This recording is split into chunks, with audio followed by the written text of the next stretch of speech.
Alhamdulillah. Alhamdulillah nahmaduhu wa nasta'inuhu wa nastaghfir wa natubu ilayh wa na'udhu billahi min shururi anfusina wa min sayyiati a'malina man yahdihillahu fahuwa al-muhtadi wa man yudlil falan tajida lahu waliyyan murshida wa ashhadu an la ilaha illallah wahdahu la sharika lah wa ashhadu anna Muhammadan abduhu wa rasuluh arsalahu bil huda wa dinil haqq liyuzhirahu ala ad-din kullihi walau kariha al-mushrikun. Allahumma salli ala sayyidina Muhammad wa ala ali sayyidina Muhammad wa barik wa sallam alayhi. Praise be to Allah. Indeed, it is He who is worthy of all praise, of the praise. Indeed, it is He to whom we turn to seek refuge from and to seek solace from the evil consequences of our own actions. Indeed, it is He who sent His beloved slave and messenger Muhammad sallallahu alaihi wasallam with the true deen. Indeed, is He who will make this prevail over all others. Indeed, it is He who is the one who can set aright. And indeed, it is He who, if He lets go of someone, that someone will never find anybody to set him aright. We ask Allah subhanahu wa ta'ala to send His blessings down upon His beloved slave and messenger Muhammad sallallahu alaihi wasallam, his companions, and his family.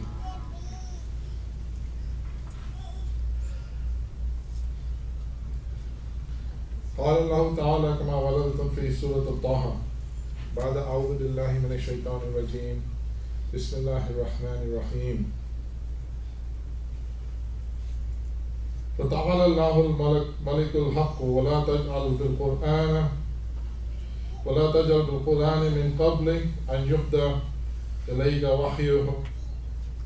وحيه وقل ربي زدني علما.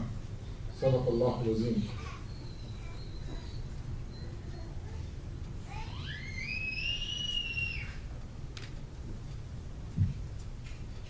رب اشرح لي صدري ويسر لي امري واحلل عقدة من لساني يفقهوا قولي.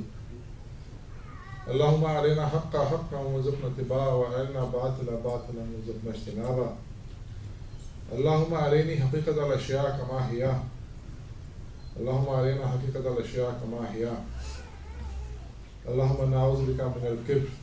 اللهم نعوذ بك من الرياء. آمين يا رب العالمين. My dear brothers and sisters, I recited to you an ayah from Surah Al-Taha.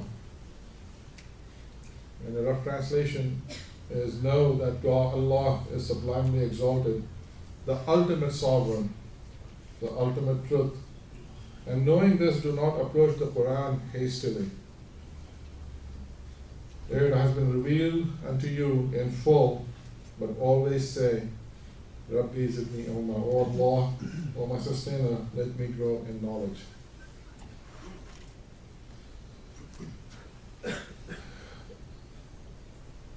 I chose this ayah in view of a controversy that is raging in the Muslims and is disturbing the Muslims recently for the past couple of weeks. I don't need to name names over here. I don't need to name individuals over here, but I just want to talk about the principle.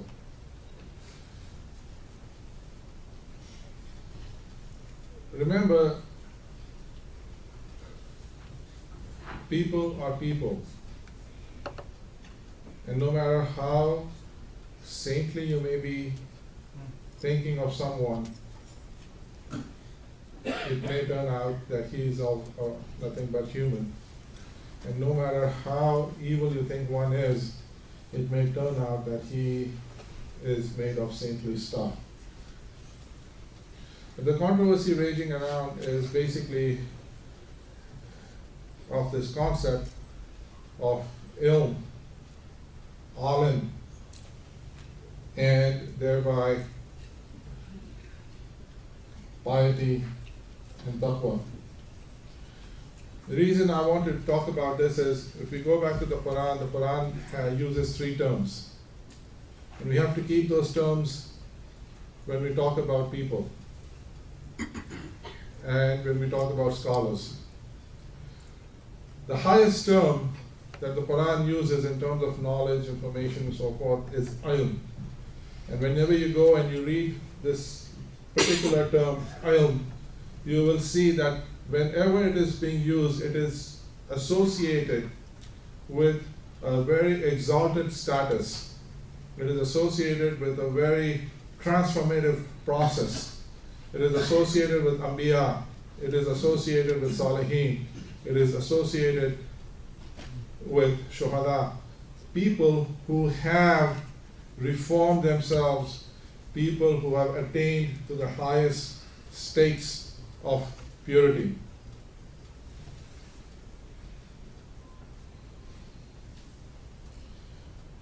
The other term which the Quran would use is naba.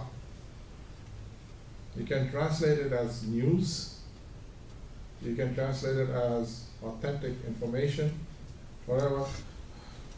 But naba, if you see in Surah Naba in 78th Surah, starts, A'udhu billahi minash shaitanir rajim, Amma yatasa'alun anil naba al-azim allazi hum fihi mukhtalifun kalla saya'lamun summa kalla saya'lamun. And they ask you about the awesome tiding, about the awesome news of resurrection. Ask you, news, naba. And here, the potential of this is that once you take this and you dwell on it, you take its message and you act on it, this naba, it will become ilm for you. You will transcend. You will go to the other ones. On the other hand, naba has the potential of not doing any transformative to you process to you either. It will just, it came as a warning to you, you did not heed it, you fall by the wayside. Naba is basically warning. Naba is the word that is intimately connected to the word Nabi, warner, who is giving you, who's warning you, who's telling you, hey, hold, attention, beware. And then the third term that the Quran would use is khabar, plain information. You may have information, what you do with it, whether you make it into a warning sign, take it, transform it into a naba, and then go on into a ilm, it's up to you. But by itself, it is you, when you're whole, you're becoming a person who is bearer of news, of some information. And why is this important? It is important because in this era of charismatic speakers, in this era of photogenic individuals, in this era of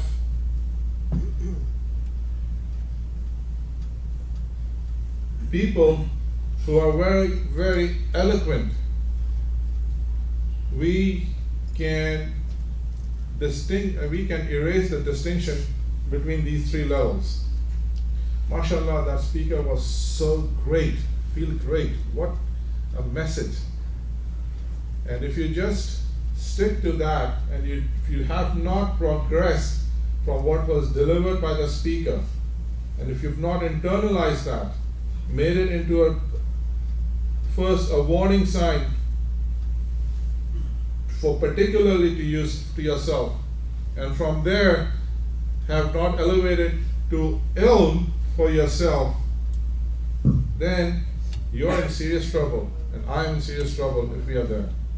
Because then what we are doing is we are doing nothing more or less than erecting idols from amongst ourselves.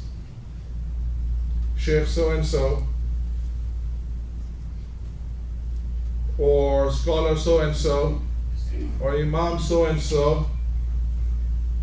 My Islam is dependent on that. But Islam, or your submission or your connection to Allah subhanahu wa ta'ala and the Rasul sallallahu alaihi wasallam is way more important and way more delicate and way more precious to be held hostage to the conduct of any particular sheikh or scholar or imam or whatnot. And if you and I cannot come to that distinction, then we are in serious trouble.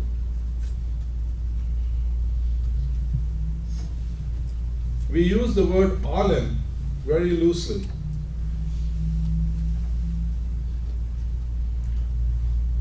Alim comes from ilm, bearer of ilm.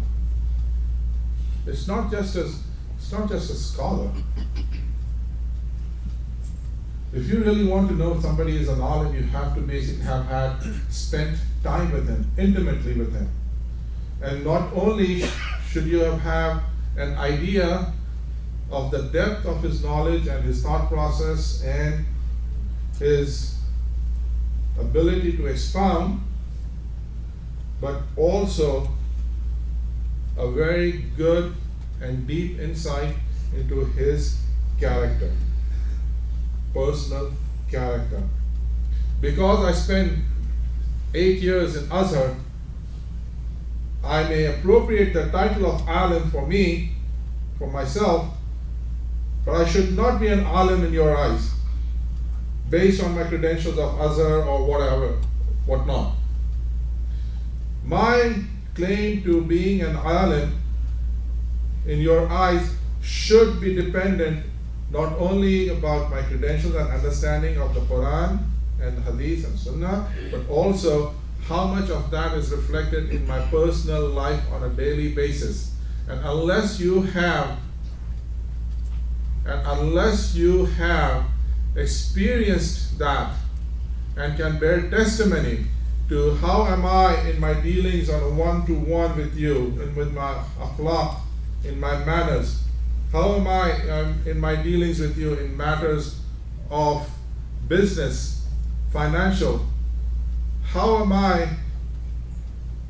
in my appearance and in dealings with you, that you can observe in my observance of the Sunnah and all that, not necessarily just the fiqh of it, but do you detect that Quran and that Sunnah in my personality? And only then can you testify an alim. Otherwise, he is no more, no less than a bearer of some information. And this scholar from Azhar or wherever is no more or no less than your child's elementary school teacher who is giving him some information on how to read or how to add. Seriously, they are on the same level. The fact that he chose to study about Islam and spend time on, that's his personal business, that's his personal choice. Just like somebody else chose to study how to educate children in science or math or whatever.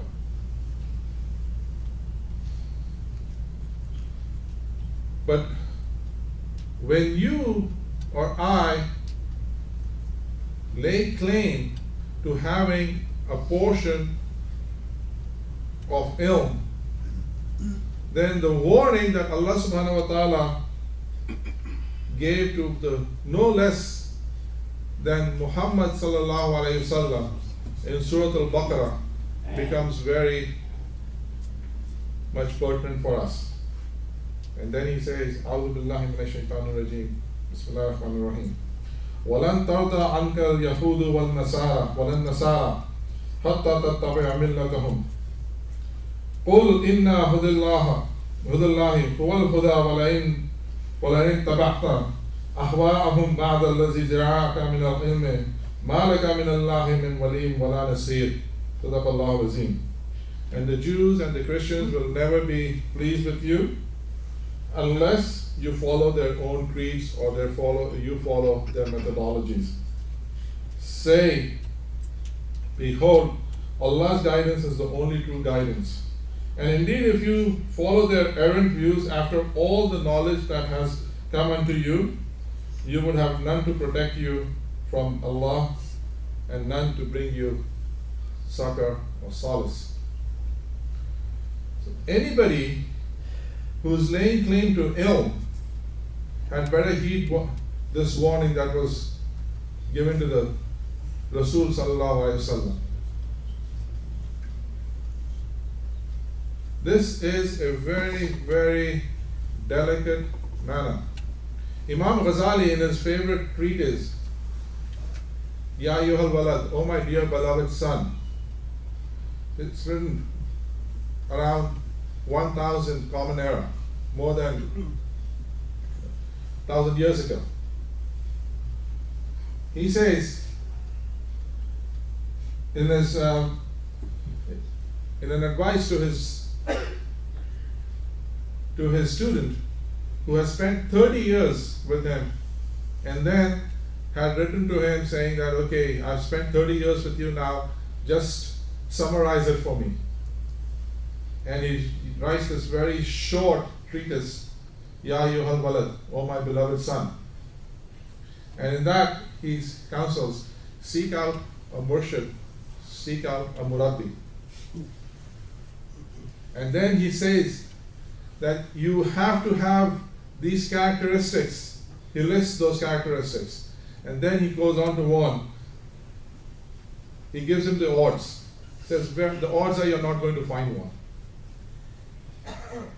In his era, red sulfur was very uncommon, very rare. He said, chances of finding a murabbi and murshid is harder than finding red sulfur.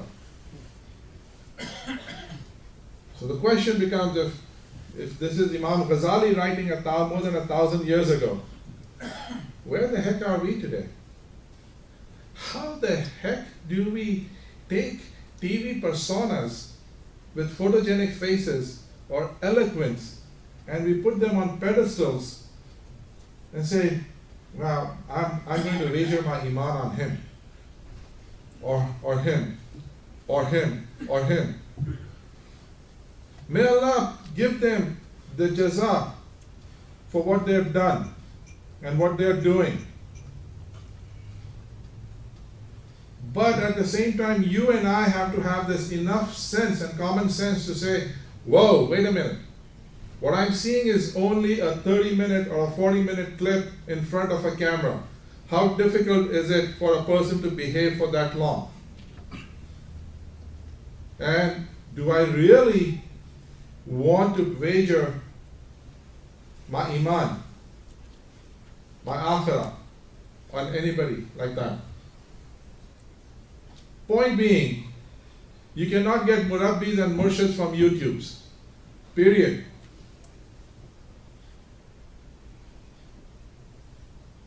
You cannot get murabbis and murshids from QTV. Period. You cannot get murabbis and murshids from Islamic TV or whatever other brand that you may have. Period. They are no more than bearers of some specialized form of information. Period. You want to learn something about math? You go to YouTube and you go to Khan Academy. You want to learn something about Islam? information, you go to YouTube and you look up this sheikh or that sheikh or this scholar, and that's where it ends. You and he have had no personal interaction. You and he have had no interaction where he can impact on you personally or you on him. Please be careful. We cannot bet our Iman or our Islam on 30-minute, 40-minute video clips. Please. And at the same time, just like we consider ourselves prone to errors, we should be charitable enough to extend that to them as well. We cannot have a set of standards for ourselves and a different for them. No, it doesn't work that way. If it happens that this has become a lucrative business, who is to blame? You and I. Why is it that our standard is so low and our own capacity is so low that we can erect idols from amongst ourselves?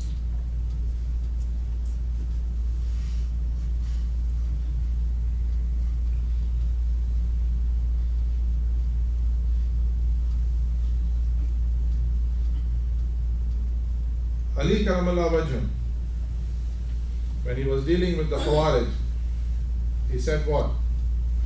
They are speaking the truth, but with the intent which is false. Many times you have to keep this when you are interacting with the scholars or imams.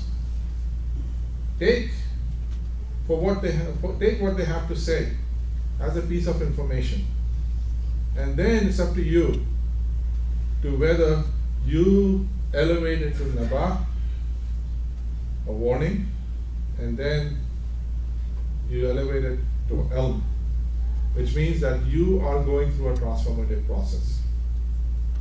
If you don't see that transformative process, and if you are not willing to embark on that transformative process for yourself individually, game is already lost, irrespective of whether a scandal breaks about somebody or not. I don't want to mention names, but in this past few months, two giants of Islamic scholarship and public faith of Islam were demolished, came crashing down.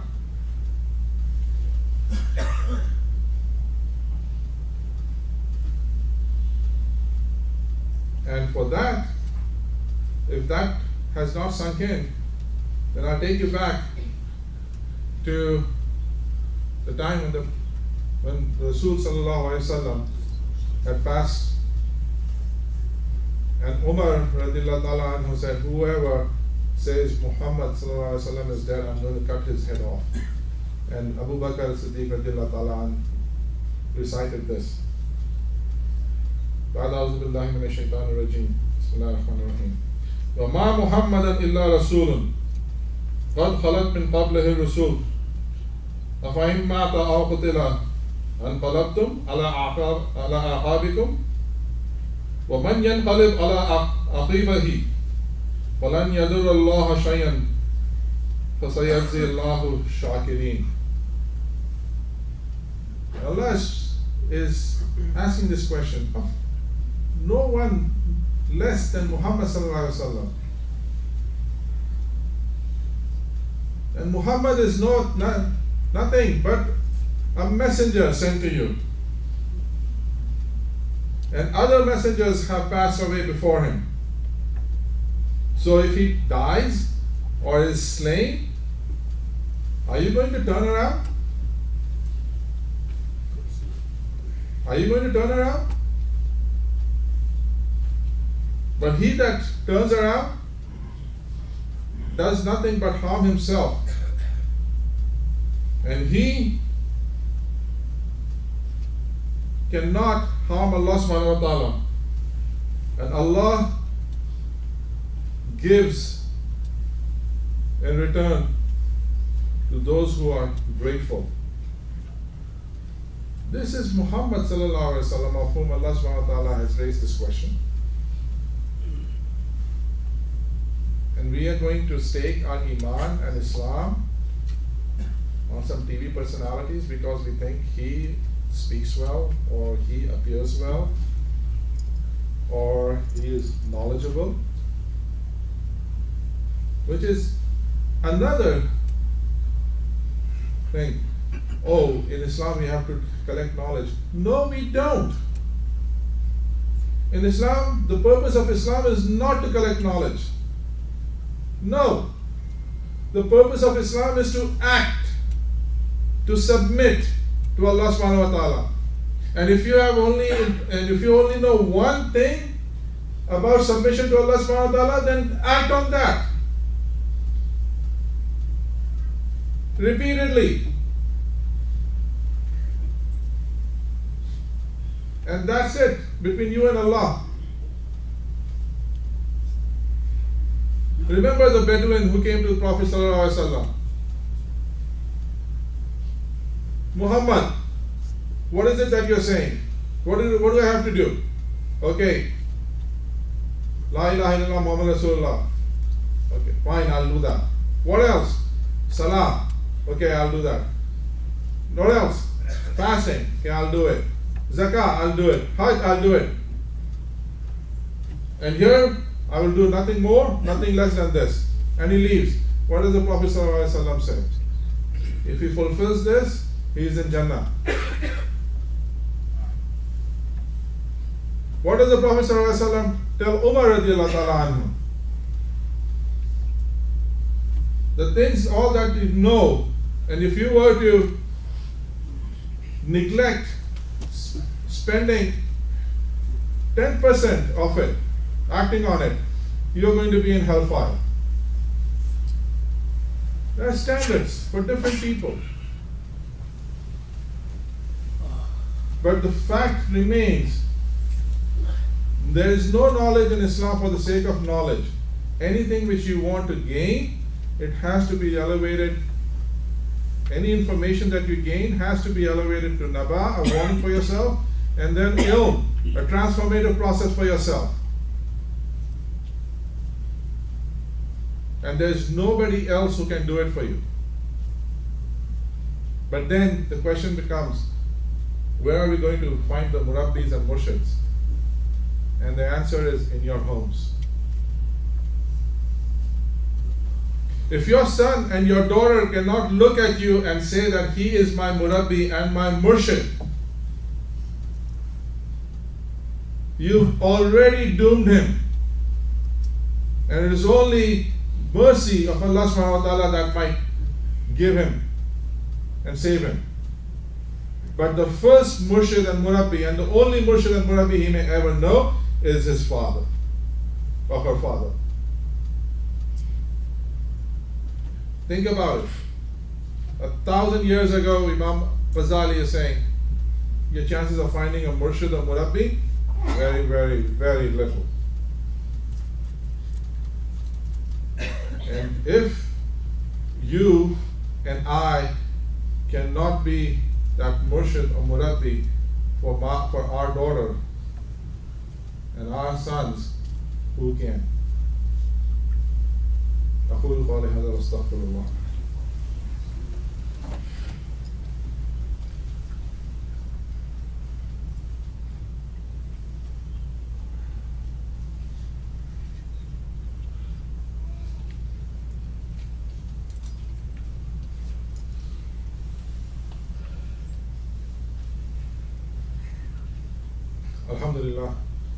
الحمد لله نحمده ونستعينه ونستغفره ونتوب إليه ونعوذ بالله من شرور أنفسنا ومن سيئات أعمالنا من يهده فهو المهتد ومن يضلل فلن تجد له وليا مرشدا إن الله وملائكته يصلون على النبي يا أيها الذين